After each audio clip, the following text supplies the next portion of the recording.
para sa mga hindi nakaschedule bukas. Tuesday boys lang po muna ang papasok, Wednesday girls. Bukas wala kang pasok. Pero magbabasa tayo. Ay, oo. Kailangan magbasa, no? Anong basahin? Ang kapal na yan, tama na. Anong babasahin? Tama na. Ano Ay, nga? sabi ko, huwag mong kukututin na ganyan, di ba? Hindi ako nagkutkut. Tama Anong na yan, babasahin? sobrang kapal na. Anong babasahin? Yan ko, ano yung pinag-aralan nyo? Tama na yan, sobrang kapal na. Eh, sabi ko, huwag mong kutkutin yung ganun, di ba?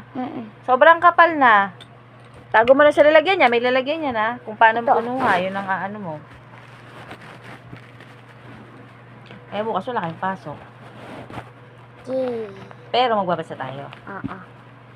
Kailan schedule namin?